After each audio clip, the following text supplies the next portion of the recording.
아멘. 오늘 우리에게 주신 하나님 말씀은 시편 11편입니다.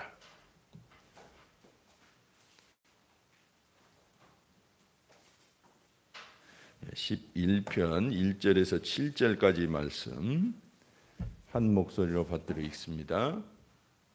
810쪽에 있습니다. 구약 봉독합니다. 내가 여호와께 피하였거늘 너희가 내 영혼에게 새같이 내 산으로 도망하라 하면 어찌함인고. 악인이 활을 당기고 화살을 시위에 먹이며 마음이 바른 자를 어두운 데서 쏘려 하는도다. 터가 무너지면 의인이 무엇을 하랴. 여호와께서는 그의 성전에 계시고 여호와의 보좌는 하늘에 있으며 그의 눈이 인생을 통촉하시고 그의 안목이 그들을 감찰하시도다. 여호와는 의인을 감찰하시고 악인과 폭력을 좋아하는 자를 마음에 미워하시는도다. 악인에게 그물을 던지시리니 불과 유황과 태우는 바람이 그들의 잔에 소득이 되리로다. 여호와는 의로우사 의로운 일을 좋아하시나니 정직한 자는 그의 얼굴을 배우리로다. 아멘. 오늘 시편 11편을 가지고 흔들리는 세상에서라는 제목으로 여러분과 함께 은혜를 나눌까 합니다. 자연 세계에는 100%라는 확률은 많이 없습니다. 대부분 그 최고의 확률이 어떤지 그것에 결정나는 거지 100% 완벽, 이것은 자연계에서 또는 인간 삶에서 찾아보기가 힘듭니다. 우리가 백수의 왕이라고 하는 사자가 아주 영맹스럽죠. 이 사자가 사냥을 하는데 사냥 성공률이 대략 몇 프로나 될까요? 물론 그 사자가 사는 서식처 또는 목표물의 덩치나 속도 또 여러 가지 지형 지물에 의해서 달라지지만 대략적으로 15%래요. 그러니까 그렇게 많이 성공하지 못합니다. 한 마리가 뛰는 것보다 또 두 마리가 뛰면 많은 확률이 높아지지만 평균적으로 15%를 잡더라고요. 그런데 호랑이는 10%, 암으로 늑대는 14%, 그렇게 이제 성공률을 보이고 있습니다. 그래서 인식의 싸움이라는 저자 신윤창 씨는 이렇게 말했어요. 사자가 배고프고 아주 절박한 마음으로 전심전력으로 목표물을 뛰어갑니다. 근데 딱 500m 정도만 그렇게 전력 질주를 할 수 있대요. 더 이상 뛰면 몸에서 열이 나서 사자가 죽기도 한답니다. 그러니까 목표물도 그렇고 사자도 그렇고 한번 정하면 그냥 전력 질주를 해서 500m 안에서 승부를 결정해야 됩니다. 놀라운 일이죠. 그래서 그가 말하기를 아프리카 사자들은 굶고 산다, 그런 말까지 했어요. 사냥률도 낮고 전력 질주해야 겨우 얻을까 말까 한데 풍성하게 배불리 먹일 수가 없는 거죠. 굶고 사는 모양이에요. 그래서 베드로전서 5장 8절에 사단은 우는 사자와 같이 삼킬 자를 찾나니라는 말씀 이해가 되더라고요. 그 구절을 보니까 사자는 항상 배고파 있는 거예요. 그만큼 자연 세계에서는 완전한 100%가 없더라. 그래서 노련한 사자들은 이 목표물을 보면 한 마리에 집중한대요. 옆에서 더 좋은 거, 더 먹음직스러운 먹이가 나타나도 그것 목표 바꿨다가는 금방 지쳐서 두어 번 그렇게 하고 나면 탈진돼 버리는 거죠. 그래서 죽어요. 자연계는 냉혹합니다. 사자라고 해도 다치거나 굶주리면 다른 동물들에게 먹혀버려요. 그러니까 이 노련한 사자들은 이 목표물을 정하면 흔들리지 않고 옆에서 뭐가 나타나도 이 목표물을 향해서 전력 질주를 하는 거예요. 그래야 확률이 높아지는 것입니다. 그렇다고 해서 100%가 되는 건 아닌데도 불구하고 그나마 확률이 높아지고 야생에서 살아남을 수가 있는 것입니다. 근데 인생도 마찬가지인 것 같아요. 사람들은 흑 아니면 백, 죽기 아니면 까무러치기, 내가 완벽하지 않으면 나는 성이 안 차, 뭐 이런 마음을 가질 때가 많아요. 완벽주의죠. 물론 그렇게 해서 최선을 다하는 건 중요한데 세상은 100%가 없어요. 건강도 100%가 없어요. 건강 관리합니다. 열심히 하고 체력도 단련하고 그러면 건강하게 살 확률이 자꾸 높아지는 거지 그 사람이 천년만년 사는 거 아니잖아요. 그죠? 부자도 마찬가지예요. 부의 법칙들이 많이 있는데 그걸 정말 최선을 다해서 하면서 자기의 부의 확률을 자꾸 높여가는 것입니다. 이해가 되시죠? 행복도 마찬가지예요. 가만히 보니까 대부분의 것들은 이 확률을 높이는 겁니다. 그러려면 이 집중해야 돼요. 옆에서 뭐가 나타나도 안 돼. 그것을 쫓아가다가는 지쳐버려요. 그래서 신앙도 마찬가지더라고요. 우리가 신앙이 있고 꿈이 있고 그 꿈의 성취율을 높이려면은 꿈을 집중해야 됩니다. 옆에 뭐가 나타난다 할지라도 심지가 굳게 꿈을 향해서 마음을 굳게 다잡아야 되는 것입니다. 그 세상은 흔들려요. 그런데 우리가 주님 안에 있다는 것을 꼭 기억할 필요가 있습니다. 한 가지 예를 들어봅시다. 계곡에 홍수가 막 갑자기 흘러내려옵니다. 계곡은 그 위험하잖아요. 몇 분 사이에 물이 불어버려요. 근데 어떤 사람이 다행히 어떤 언덕으로 탁 올라가서 대피를 했어요. 안전한 곳에. 근데 그 홍수 속에서 이 보트 그 카누 같은 것을 하나 움켜잡은 사람이 이제 살았구나 하고 저 언덕을 보니까 어떤 한 사람이 거기에 앉아 있는 거예요. 그러니까 그 사람을 향해서 이렇게 말했다고 합시다. 이봐, 거기 대단히 위험해. 이 보트에 빨리 올라타. 빨리 내려와. 뛰어내려. 한다면 어떻게 될까요? 마치 오늘 본문을 보면 그와 같은 비슷한 상황이 지금 생겨나고 있습니다. 오늘 11장 시편 11편은 다윗의 시입니다. 다윗의 시인데 다윗의 인생을 살펴보면 그렇게 행복하고 평안한 삶은 그렇게 그런 삶만 있었던 게 아닙니다. 우리는 그의 긍정적이고 밝은 면만 봐가지고 위대하다 그러는데 잘 먹고 잘 살았구나. 응? 전성기를 이뤘구나. 그랬는데 그의 뒷모습을 보면 일상생활과 그 마음의 고통과 번민과 그의 삶을 돌아보면 굉장한 고통과 환난이 있었던 것입니다. 우리가 아는 대로 사울 왕에게 쫓기고 십수년간이나 쫓겨다니면서 죽을 뻔한 일이 한두 번이 아니고 이방인들에게 몸부쳐 살면서도 미친 채 하면서 겨우 목숨을 부지하면서 살았고 굴 속에서 들에서 야생 동물들로부터 자기를 보호하느라고 얼마나 애를 쓰면서 그렇게 살았습니까? 그리고 또 왕이 돼서도 한꺼번에 12지파가 다 환영하고 기뻐해 준 게 아니라 그중에 유다 지파를 중심으로 자기 지파, 유다 지파를 중심으로 몇몇 지파만 호응을 하지 나머지 10지파 대다수는 여전히 사울 왕과 옛 왕조를 지지했어요. 그런 상황에서 통일해 나가면서 그러면서 또 저주한 사람이 있죠. 앞에서 막 시므이 같은 사람은 아들에게 쫓겨 도망가는 판인데 막 돌을 던지면서 저주를 해요. 자기 아들마저도 자기를 배신하고 반역을 일으키고 쫓아옵니다. 그러니까 인생을 보면 그렇게 다윗의 인생이 화려하지만은 않았어요. 그 이면에는 수많은 고통과 번민과 억울함과 수치와 또 죄도 지키도 하고 하면서 그렇게 아름답게 빛을 낸 것입니다.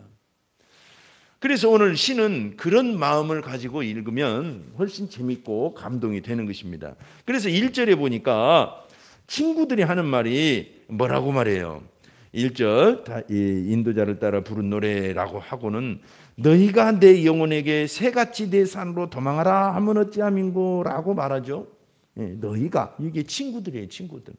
왜 이런 말을 했냐면 2절을 보니까 2절을 그 상황이 다윗이 살아온 인생과 또 그때 상황들도 그렇게 넉넉한 삶이 아니었던 것입니다. 악인이 활을 당기고 화살을 시위에 먹이며 마음이 바른 자를 어두운 데서 쏘려 하는도다.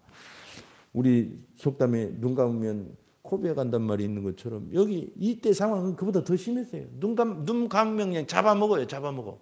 악인들이. 그냥 찍고받고 정치하는 게 쉽지 않잖아요. 어쩌다가 정치인 되면 그냥 투표는 해놓고 또 찍고받고 막 쓰러질 때까지 또 찍고받잖아요. 그런 것처럼 다윗도 그랬어요. 왕이 됐는데 평안히 된 게 아닙니다. 그 자리는 항상 위태로웠고 그랬어요. 그런 상황에서 친구들이 충고를 하기를 새같이 네 산으로 도망하라 그렇게 말을 하는 거예요. 이 말이 무슨 말일까요? 네 산, 너의 산. 친구들이 그렇게 나름대로 충고를 해줍니다. 나의 산이라는 게 뭘까요? 지금 다윗이 곳곳에 산성을 쌓고 요새화 시켜진 그런 데로 도망가서 숨으라는 것입니다. 그럼 좀 낫지 않겠느냐? 그렇게 말하는 거예요. 오늘날 우리 사회를 보면 어떻게 될까요? 우리 인생은 너무나 힘들고 어렵기 때문에 나름대로 요새들을 많이 지어놔요. 산성도 지어놓고 사회적 안전망, 건강 관련된 거, 또 재정이 관련된 거 우리나라도 애를 써서 이만큼 또 일궈놨잖아요. 군사적으로도 우리나라가 6대 강국이네 뭐 7대 강국이네. 대단해요. 그러니까 이런 상황에서 이제 그런 걸 의지하면서 평생 살아라 이거예요. 이렇게 험난한 세상에 다윗의 친구들이 그렇게 충고를 해준 겁니다. 너 그렇게 힘든데, 당신 그렇게 힘든데 네가 구축해 놓은 산성이 있지 않느냐, 그 산으로 도망가라. 어떻게 생각하십니까? 맞는 말이기도 한데 또한 신앙적으로는 대단히 어리석은 말이기도 합니다. 왜냐하면 우리는 누가복음 12장 19절을 보니까 어리석은 부자에 대해서 예수님이 말씀하십니다. 이 부자는 말이죠, 또 하나님을 잘 알지도 못하는데 또 어떻게 풍령이 들어가지고 한 해는 그냥 창고가 차고 넘쳐서 어디다 둘 데가 없는 거예요. 그래가지고 창고를 더 짓고 거기다가 소득물을 가득가득 넣어놓고는 너무 배가 부른 거예요. 보기만 해도 배가 부른 거예요. 그리고 하는 말이 누가복음 12장 19절에 또 내가 내 영혼에게 이르되 영혼아 여러 해 쓸 물건을 많이 쌓아두었으니 평안히 쉬고 먹고 마시고 즐거워하자 하리라 하되. 그때 하나님께서 뭐라고 하시겠느냐, 이 어리석은 자여 하면서 오늘 내가 내 영혼을 취한다면 이 모든 게 다 무슨 소용이 있느냐, 그렇게 예수님이 질문을 하시는 것입니다. 어쩌면 이와 같이 스스로 쌓아놓은 이 사회를 안전하게 요새 삼고 살려고 하는 그 마음이 하나님 보시기에는 어리석은 겁니다. 우리가 보기에는 지혜롭죠. 그렇게 살아야 되니까. 험난한 세상 그렇게 살아야 되잖아요. 근데 창조 이래로 이와 같이 스스로 힘을 측정하고 에덴 동산에서처럼 스스로 하나님이 되려고 하고 바벨탑처럼 스스로의 이름을 높이려고 하고 하나님을 의지하지 않고 스스로의 힘으로 살아가려고 했던 모든 것을 하나님은 어리석다고 하시고 그 어리석음을 나중에는 다 무효화시켜버린 것입니다. 그래서 다윗은 이것을 알았기 때문에 친구들의 이 충고를 거두절미하고 1절 위쪽을 보니까 아까 읽은 거 뭐라고 말합니까? 내가 여호와께 피하였거늘 라고 고백하고 있는 것입니다. 내가 만들어낸 요새 맞다, 네 말이 맞다. 예루살렘도 얼마나 튼튼하고 강한 요새냐. 그러나 나는 여호와께 피했다, 이렇게 말하는 것입니다. 할렐루야. 세상에 많은 여러분들이, 저와 여러분들이 의지할 만한 것이 많이 있죠. 여러분들이 또 그동안 애써서 구축해 놓은 것들도 있을 것입니다. 좋아요, 필요해요, 그런 것도. 그러나 우리 영혼의 궁극적인 피난처는 여호와이십니다. 내가 여호와께 피했는데 그런 말을 무슨 그런 어리석은 말을 하시오, 이런 뜻입니다. 친구들한테 우리는 예수 안에서 피난처를 삼았습니다. 이 예수님이 우리의 죄를 또 저주를 막아주시고 우리를 우리의 피난처가 되어 주셨어요. 영원한 피난처이십니다. 그리고 그분은 수시로 약속하셨어요. 건강을 약속하시고 내가 그분이 가난하게 되심으로 우리가 부욕하게 하셨다. 재정을 약속하시고 또 우리로 하여금 재물 얻는 권능을 주셨다. 재물을 얻는 권능도 주시고 하면서 이 사회를 안전하게 살 수 있는 많은 것들을 약속하셨습니다. 그래서 우리는 세상에서도 지혜롭고 열심히 살아야 되지만 하나님을 더욱 의지하고 하나님의 약속을 믿으면서 살아야 될 줄로 믿습니다. 그래서 다윗은 7편에 시편 57편 다윗의 시입니다. 이것도 7절에 말하기를 하나님이여 내 마음이 확정되었고 내 마음이 확정되었사오니 내가 노래하고 내가 찬송하리이다 그랬어요. 여러분, 그래서 이와 같이 어렵고 힘들 때 예를 들자면 이렇게 악인이 고백하려고 잡아먹으려고 판을 치고 인생이 참 안 풀리고 잘 안 된다고 생각할 때 노래하고 찬송하기를 축원합니다. 네, 내 마음이 확정되고 내 마음이 확정되었다고 나는 정했다 이거예요. 아무리 옆에서 그런 말을 하셔도 소용없어요. 나는 하나님을 의지합니다. 나는 확정되었습니다. 역시 다윗의 시입니다. 시편 18편 2절에 여호와는 나의 반석이시요 나의 요새시요 나를 건지시는 이시요 나의 하나님이시요 내가 그 안에 피할 나의 바위시요 나의 방패시요 나의 구원의 뿌리시요 나의 산성이시로다. 아멘. 그래서 우리가 첫 번째로 알아야 될 건 성도는 이미 주 안에 피해 있다는 것을 꼭 믿어야 됩니다. 주님 안으로 지금 피해 있어요 우리가. 그러니까 누가 뭐래도 흔들리지 말아야 됩니다. 아시겠죠? 나는 주님 안에 있습니다. 따라서 나는 주님 안에 피해 있습니다. 네, 내가 주님께 피했는데 아무리 옆에서 뭐라고 해도 마음이 흔들리지 않겠습니다. 이런 뜻입니다. 그리고 그 이유는 뭐냐면 하나님이 흔들리지 않는 분이에요. 하나님이 얼마나 감사해요. 우리가 젊은 사람들이 디스코 팡팡 좋아하더라고요. 영상을 보면 난리예요. 그냥 그러면서도 좋아해. 근데 멀미 많은 사람 그거 못할 것 같아요. 막 이리 뒤집고 저리 뒤집고 어떻게 조정을 하나 봐요 이 조이스틱으로. 그러면 멀미하는 사람은 아마 그냥 땅 얼른 멈춰서 땅 발 딛는 것을 그냥 학수고대할 겁니다. 막 괴로워가지고. 그게 멀미를 잘 극복하는 사람은 즐겁지만 멀미 있는 사람은 죽어요. 죽어. 안 당해봐서 모르시지. 다음에 가볼까요? 내가 배멀미를 한번 해보니까 그렇더라니까요. 그러니까 디스코 팡팡도 멀미가 있을 것 같아. 세상은 이처럼 흔들리거든요. 그래서 우리를 고통스럽게 만들고 힘들게 하는 것입니다. 오늘 3절에 보니까 터가 무너지면 이런 말이 있죠. 이 터라는 건 뭐냐면 원어를 찾아보니까 기강, 제도, 질서, 정의 이것이란 이런 뜻이에요. 이것이 무너졌다.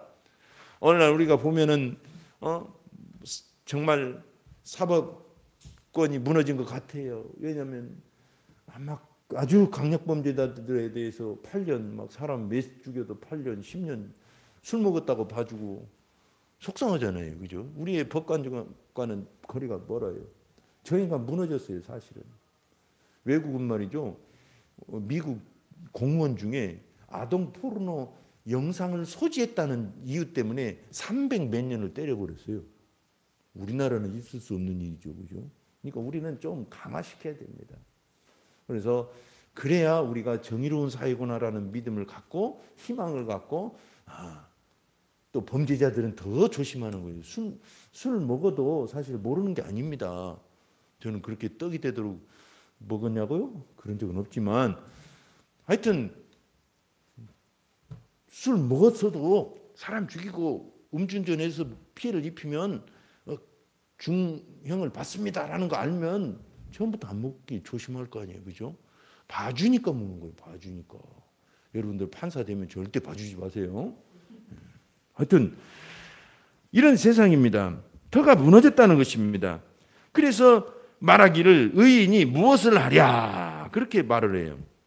이거 3절도 주석에 의하면 친구가 한 말로 그렇게 해석하고 있어요. 친구가 야 세상이 이렇게 무너졌는데 의인이 무엇을 하랴. 쉽게 말해서 바르게 산다고 무슨 소용이 있어 이런 뜻입니다. 올바르게 산다고 별 수 있나 이런 뜻이에요. 흔들리지 않은 세상에서 같이 흔들면서 살아야지. 그냥 대강 살아야지. 너가 똑바로 살려고 해도 안 되고 똑바로 산다고 그게 뭐 별 수가 있나. 여러분 세상은 흔들려도 하나님은 흔들리시지 않습니다. 디모데후서 2장 13절에 우리는 미쁨이 없을지라도 주는 항상 미쁘시니 자기를 부인하실 수 없으시리라. 아멘. 그렇습니다. 세상도 흔들리고 나도 흔들릴 수 있잖아요. 나도 흔들리고 여러분도 흔들리시고 그러나 하나님은 흔들리지 않아요. 나는 미쁨이 없을지라도 그는 일양 미쁘시니 그랬어요. 예, 할렐루야. 우리의 믿음은 그래서 나에게 근거를 두는 게 아닙니다. 세상에 근거를 두는 게 아닙니다. 흔들리지 않는 하나님께 우리의 믿음을 근거로 삼는 것입니다. 아멘. 그래서 그 하나님이 우리 안에 계신다 이거예요. 놀랍게 4절에 보니까 여호와께서는 그의 성전에 계시고 여호와의 보좌는 하늘에 있으며, 그의 성전, 고린도전서 3장 16절에 의하면 너희가 하나님의 성령의 성전인 줄 알지 못하느냐, 우리에게 질문하십니다. 성전은 이런 물리적인 공간을 뜻하기도 했어요, 과거에는. 그러나 이제는 성령께서 믿는 사람에게 들어와 계시기 때문에 믿는 성도들을 성전이라고 말씀하셔요. 저와 여러분은 예수님을 믿는 순간 성령을 보내셔서 성전이 된 것입니다. 할렐루야. 예. 그래서 그분은 우리 안에 계신다. 4절에 여호와께서는 그의 성전에 계시고 하늘의 보좌는, 여호와의 보좌는 하늘에 있으며 흔들리지 않는다는 뜻입니다. 예. 땅은 그대로인데 뱀멀미 해보니까 얼마나 빨리 막 육지로 가고 싶던지, 제주도 이제 자대 배치하러 가는 중이었거든요. 저는 뱀멀미 안 하는데 그날 그냥 죽을 뻔했어요. 땅이 그렇게 그립더라고요. 맨 땅이. 와, 맨 땅을 딛는 순간 살 것 같더라고요. 마찬가지입니다. 우리가 우리 마음이 세상에 흔들려 버리면 고통스러워요. 근데 우리가 발을 하나님께 딛는 순간 내 영혼이 평안해지고 살 수 있는 것입니다. 멀미라는 것은 이 시각 정보로 들어온 것과 내 뇌에서 막 평행 감각이 계산한 그것이 차이가 날 때 생긴대요. 그러니까 우리는 우리 눈을 하나님께 둬야 되는 것입니다. 하나님께 둬야 돼요. 오뚜기를 보세요. 넘어져도 다시 일어서는 이유가 뭘까요? 그 가운데 무게중심이 있기 때문에 그래요. 그런 것처럼 우리 안에 하나님이 계시니까 우리는 넘어지지 않습니다. 우리가 하나님만 바라보면 넘어질 수가 없어요. 넘어져도 다시 일어날 겁니다.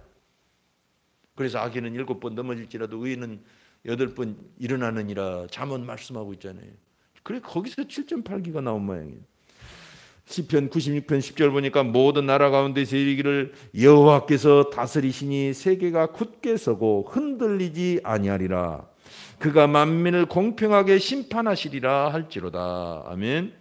그래서 우리가 접히 믿음 생활 어떻게 막 용을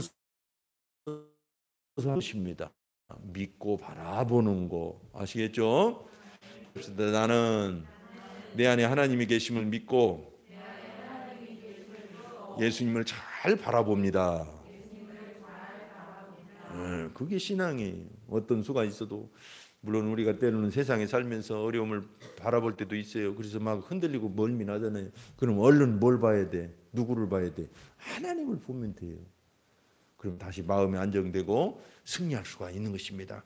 그래서 끝으로 우리가 해야 될 일은 뭐냐면 우리 마음 자세는 항상 정직할 필요가 있습니다. 이 세상에서 살 때는 우리가 의사 앞에 갈 때는 부끄러워도 아픈 곳을 다 보여주고 알려줘야 됩니다.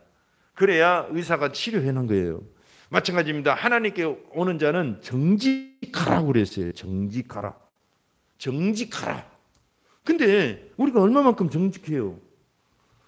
예레미야 17장 9절 보니까 만물보다 거짓되고 심히 부패한 것은 마음이라 누가 능히 이를 알리오마는 그랬어요. 우리가 타락한 이후로는 정직이라는 것과 거리가 멀어졌어요. 거짓돼요. 아무리 옳게 말하고 착하게 살려고 그래도 우리 마음이 완전히 정직하지 완벽하지 못합니다. 하나님 보실 때. 근데 왜 정직하라 그럴까요? 성경에서 말하는 정직하다는 것은 깨끗하다는 뜻이 아닙니다. 유능하다는 뜻이 아닙니다. 정직한다는 것은 있는 그대로를 주님께 드러낸다는 뜻입니다. 나의 연약함이 있으면 연약함도 드러내고, 내가 하나님을 사랑하는 마음이 있으면 사랑하는 마음도 드러내고, 다른 데서 드러내면 안 될 것도 있잖아요. 누구는 막 죽으라고 미워해. 그럼 그 사람 앞에서 드러내면 대판 싸웁니다. 큰일 나죠. 하나님께는 드러내세요. 내가 하나님 솔직히 이 사람 이렇게 미운데 어떻게 하면 좋겠습니까? 그 사람 앞에 해도 소용없더라고요. 그냥 괜히 서로 험담만 돼. 그죠? 마음만 상하고. 그러니까 하나님께 드러내놓으면 이게 정직이라고 하는 겁니다. 나를 있는 그대로 좋은 것도 드러내고 희노애락을 다 하나님께 아뢰는 거예요. 그걸 토설이라고도 하죠. 막 소위 토한 것처럼. 오늘 7절에 보니까 여호와는 의로우사 의로운 일을 좋아하시나니 정직한 자는 그의 얼굴을 배우리로다.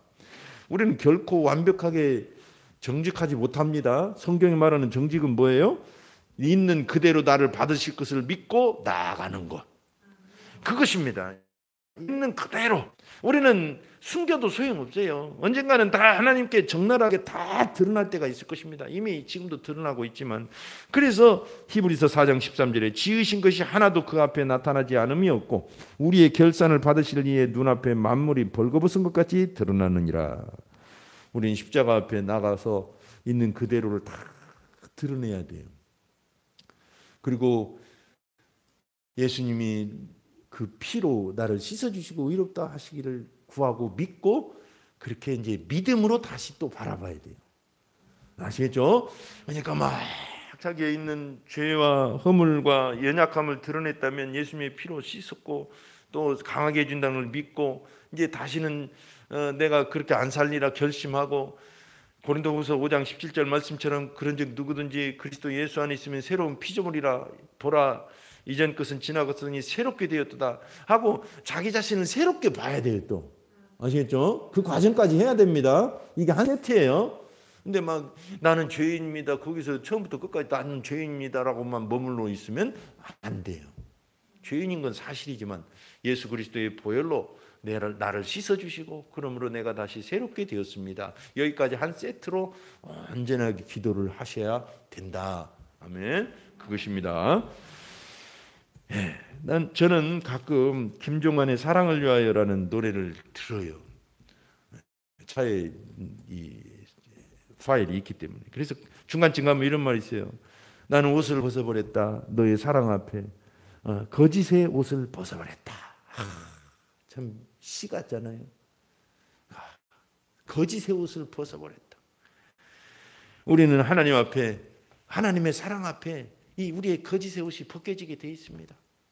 그러니까 적극적으로 나의 허물을 있는 그대로를 하나님께 갖고 가는 게 중요합니다. 아멘.